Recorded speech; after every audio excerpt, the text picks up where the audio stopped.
Thank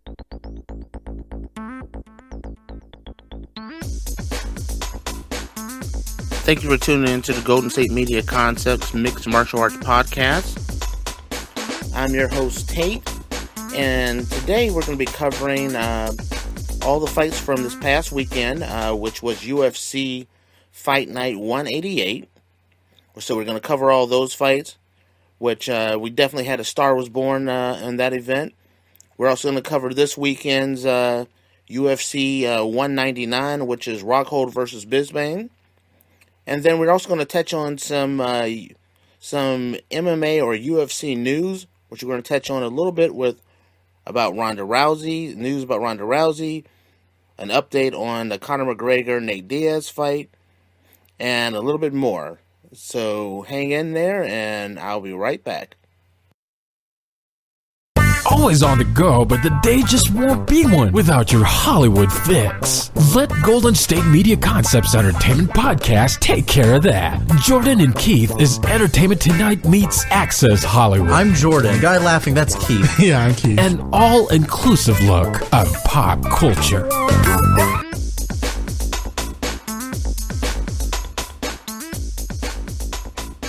Okay, I'm back. And this past weekend, we had UFC Fight Night 188. And, originally, I really wasn't that excited about UFC Fight Night 188. I thought, it'll be a decent fight. I knew that Cody was a pretty heck of a fighter. Almeida was definitely a good fighter. But I really wasn't, really overly excited to just really get into this fight. And so the fight, as a matter of fact, I kind of recorded the fight and then went back and watched it because I just really wasn't in like a big hurry to see it. And, when I got around to seeing it, the card actually shocked me. It may not have had the big star power that a lot of the other cards may have, but where it lacked in star power, this card made up with tons of action. In the main event, which was Thomas Almeida versus Cody Barão, man, I tell you what, a star was born at UFC 88. Cody jumped on Thomas Almeida and he took him out in pretty quick fashion. 3 minutes into this fight and it was over. And he looked so impressive. And then even afterwards, he looked like a guy that was a contender. When you were interviewing him, he's another Cleveland guy. And as I've mentioned before, I'm a Cleveland guy. But, he's pretty much, he's ready to fight a top contender. But his big goal right now is to fight, in the next UFC event in Cleveland. And I really liked his answer. He pretty much said it didn't matter who he fought. It could be someone a little higher, it could be someone lower. If they're willing to fight in that Cleveland event, he's there to knock them out. And I believed him. He looked fantastic. He looks on the top of his game, and he looks like he's ready to contend and get in that title picture. So I was really impressed by him. And then when you look at some of the other cards on this fight, because, and like I said, the main event only lasted 3 minutes, but it was a spectacular 3 minutes. Now, and then we talk about the co-main event, which actually featured, a decent fight, which had, it had Jeremy Stephens versus Renan Barão. And, I was expecting this to be the show that really, the fight that actually, would steal the card. And it did. I mean, it was a really great fight. It ended up being, winning the award for, the bonus for Fight of the Night. Jeremy Stephens, he looked really impressive. I actually had the fight 2 rounds to 1. So, it was, but it was a really close, very competitive fight. I think it really set Stephens up for, some big things in the future and some much larger fights. Now, Barão, though, a great fighter, former champion, falling to his second loss in a row. This is going to knock him back. It doesn't derail his career, but it definitely takes him out of the title contention for a little while. He's going to have to go back to the drawing board, get back into things, and get him a couple of wins back in so he can be back in the, the main picture. So, but as a whole, it was, a really great card. The Jeremy Stephens, I was so impressed with him. I was impressed with the fight. Another fight on this card that I was really, and this was really, because I'm a big fan of women's MMA. So the one fight I was really looking forward to was Sarah McMahon versus Jessica Ai. Now, because of the fact that the division is it's a small division. The women's division doesn't have all the fighters that the men's division has. So there's nothing but really tough fights in the women's divisions here. And, and so I was expecting a really great fight. And it was an okay fight. It wasn't a spectacular fight. But in the end, Sarah McMahon won, which gave her, a much needed win. Both fighters were going into this, winning 1 out of the last 4. So this really got McMahon back on track, and it really derailed Jessica Ai. Jessica Ai is now, I think, is in some little trouble in the UFC. I hope she doesn't get sit back down in Invicta, because I think she's a very talented fighter, but she's losing multiple fights. She's gonna have to really go back to the drawing board as well and really reinvent herself. McMahon, afterwards, I was a little surprised by her statement, especially because she hadn't won a lot over the last 4 or 5 fights. And that she was talking about getting into a title picture and getting a title match. And I really didn't think, I know she's excited about the win, but right now she's so far away from the championship picture. She's going to have to run off 3 or 4 wins before she can ever get back into the title picture. She has a great name, but without another 3 or 4 straight wins, she can't really contend for the UFC Women's Championship. But all in all, UFC Fight Night 188 was a really great card. I'm really glad I had a chance to take a look at it. Now, when we come back, I'm going to touch a little bit more on UFC 199, which is this weekend, which is Rockhold versus Bisbane. Do you want to be healthier, yet you just don't know what to do? All these shows telling you this and that, but nothing seems to work. Well, listen close. Golden State Media Concepts has got something great for you. The Health and Wellness Podcast dedicated to workout trends, healthy eating habits, diet, and everything about healthy living. Join us in our banters as we help you not just live life to the fullest, but live it to the healthiest.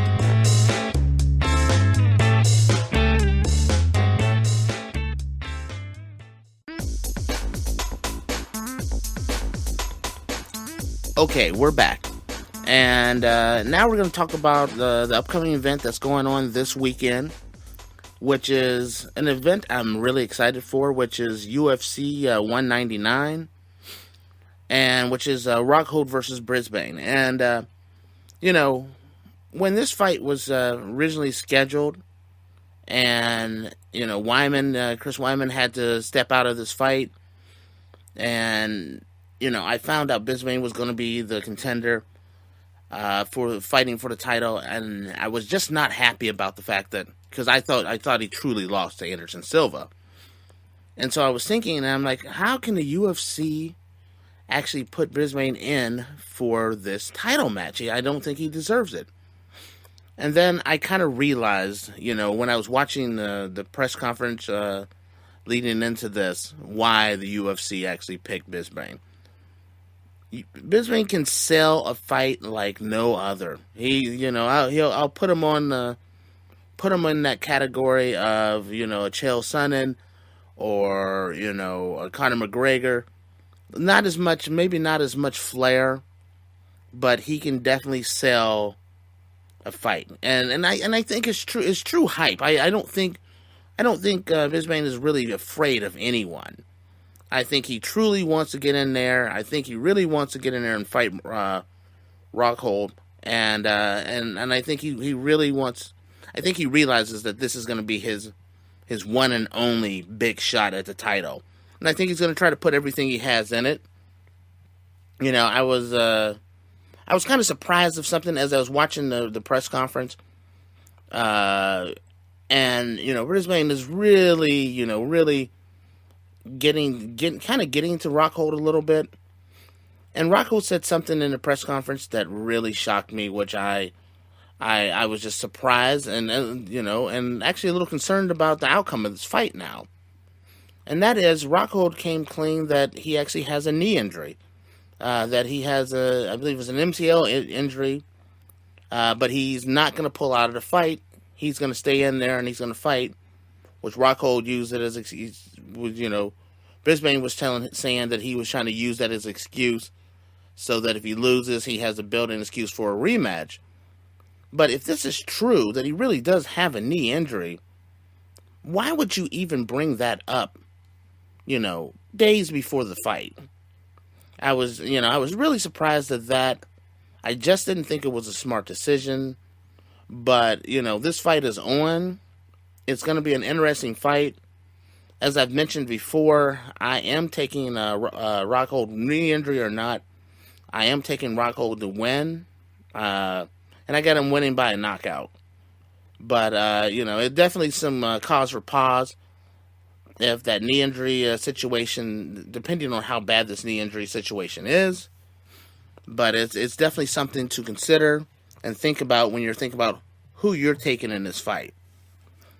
Now, the next main event, the co-main event fight, it's just pure fireworks. I mean, this is a fight that, my goodness, it's been building and waiting to happen for a while, which is Dominic Cruz versus Uriah Faber. I think Faber realizes that this is his opportunity. This is kind of like the rubber match where they've already fought a couple of times. Cruz is definitely, the one on the more hot streak, the champion of Cruz. But, I really think Faber has a good shot. Cruz is one of those guys, if it stays up, I don't think anyone has a chance against Cruz.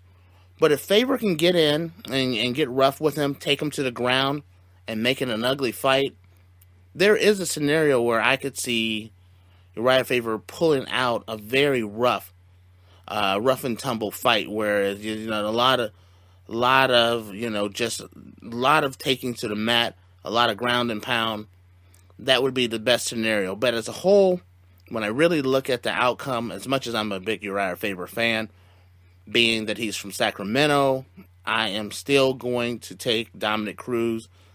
Dominic Cruz's skills are just so polished, and he's so unique of a fighter that I just think it's going to be just more than what Faber can handle. I wish them both the best. I'm a big fan of both of these guys, but yes, I'm actually taking Cruz.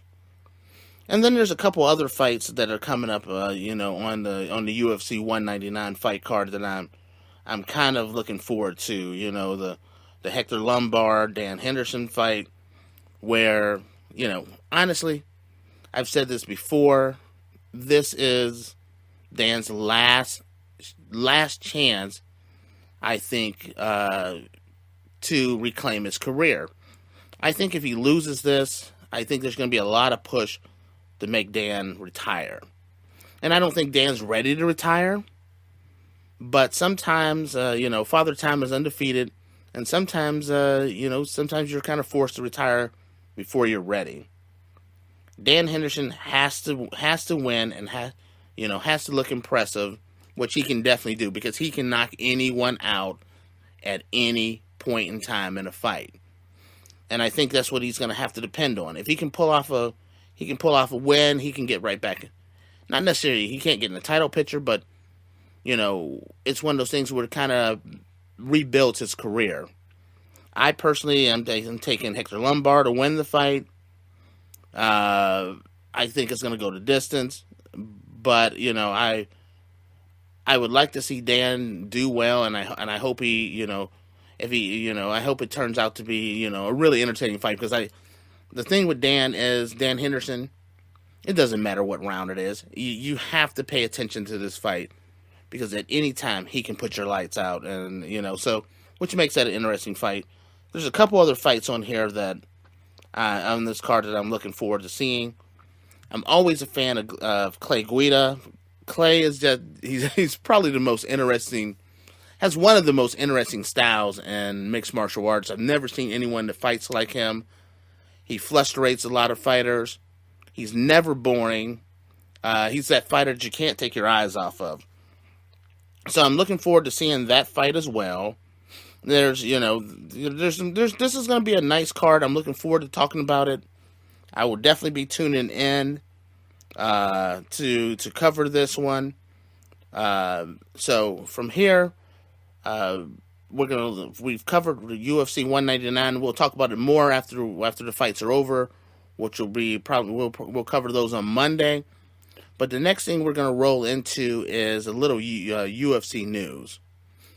And, but before I leave UFC 199, I wanted to talk about an interview that I heard. And the interview is one of those things where, having my own podcast, traditionally, a lot of times people say, you shouldn't talk about another show's podcast.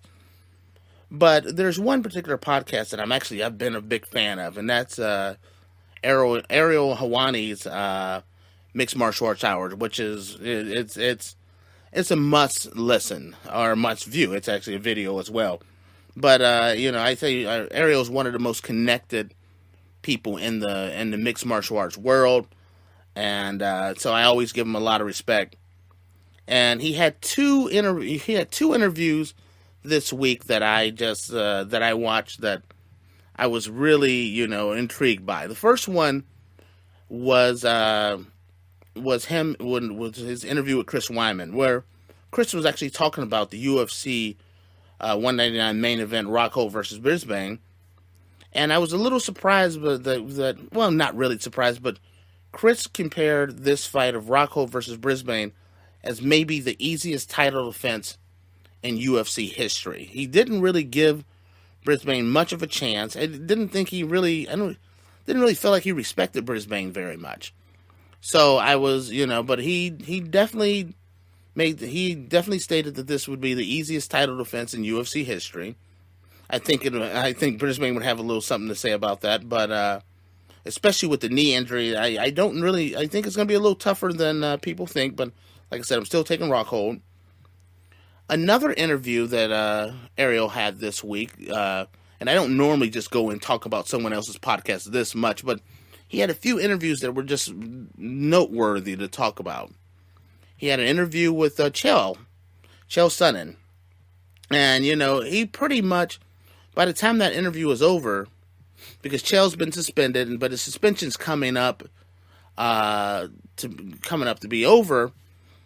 And I kind of, after the interview, I kind of agree with Ariel, where he was talking about how when it's all said and done, that Chael's going to be coming back, which I think is a really, really great thing for MMA fans out there, because Chael can actually sell a fight. People get excited about his fights, and I, for one, welcome him back. I think one of the people, Chael talked about how, he would be willing to fight almost anybody, but he still has a little, issue with Anderson Silva, and I think he really wants to get another shot at Anderson. I think that one really gets to him, and I don't think he's finished until he can get one more shot at Anderson. But I'm kind of excited about I'm excited about seeing Chael come back. He didn't officially say he's coming back, but he kind of implied he was coming back. And then another interview that Ariel did this weekend was with Nate Diaz. And I I was really interested in that interview because I was definitely curious about what Nate would say about what's going on between him and Conor. And Nate said a few interesting things. Number one, he touched on the Floyd Mayweather-Conor McGregor fight, and he kind of says the way I say it. You're talking about the best boxer in the world fighting a guy that, that isn't a boxer. Mixed martial arts is a totally different sport. And he was saying pretty much that if they fought a boxing match, that Mayweather would just eat him alive. And I respected him for saying that because there is a huge difference between MMA and boxing. Boxing is a skill, but it's half of MMA. And most MMA fighters who train with boxing, but they don't spend all their time training with boxing. They also train on takedown defenses and everything else. So, if and I agreed with Nate where if it's a boxing match, I think Mayweather will win with ease. But I also agree, and I that if it was an MMA match, I would take Conor McGregor. But Mayweather would never agree to do a MMA match. But back to the interview, one of the things he was talking about is how Nate felt like he should be able to get paid as much as Conor McGregor since he won, and I understand why he would think that and why he would feel that way. But I don't think Dana White feels that way. Are you looking for help for your fantasy football team? Check out the GSMC Fantasy Football Podcast. Get today's best advice on who to start, who to sit, even who you should draft. From sleeper picks to red hot lineups, they got it all covered for you. That's GSMCpodcast.com/fantasy-football-podcast. We'll cover traditional leagues, dynasty, PPR, even IDP leagues. When you need fantasy help, there's just one show to hit up. Don't forget to like them on Facebook and follow them on Twitter. Visit GSMCpodcast.com for more info.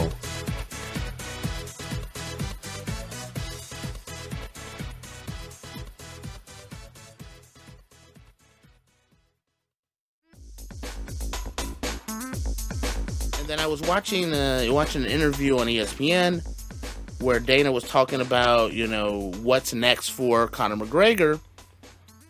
And he also, he touched on the fact that,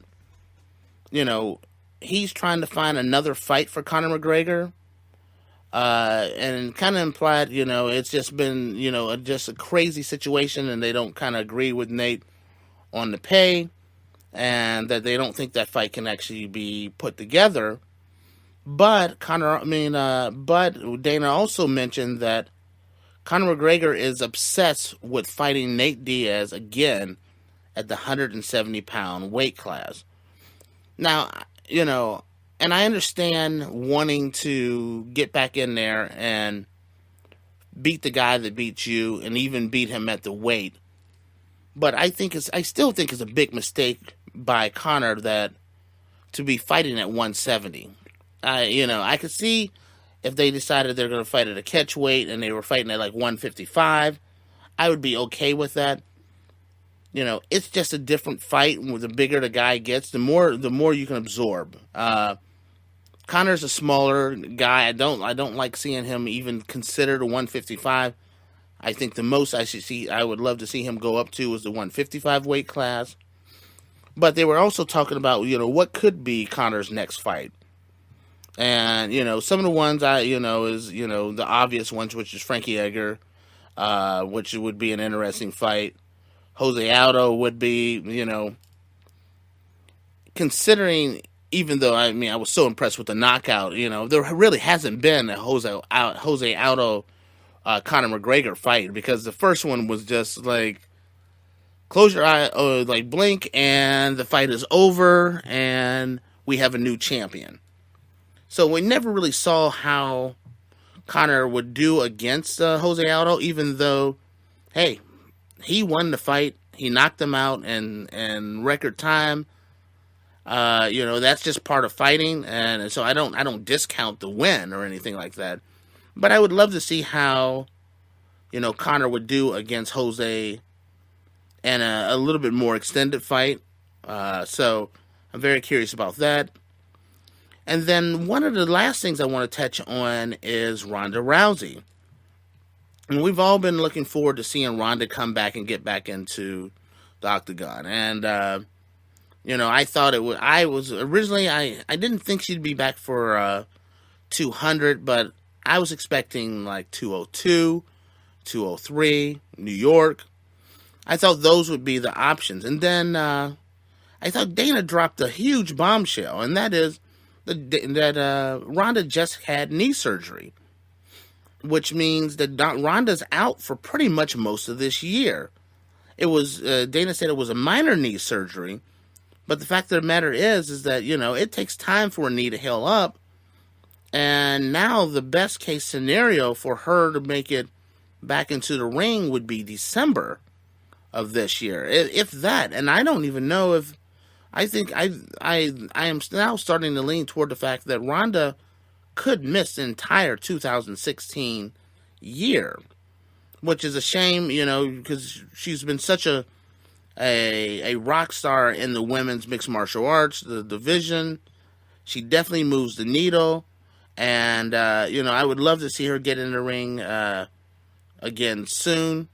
One of the things that Dana did talk about, though, is that when she's healthy, if Miesha Tate wins her match, most likely, if Ronda fights in December, Miesha Tate and Ronda would be fighting in December. Miesha will have to defend her title against Ronda Rousey.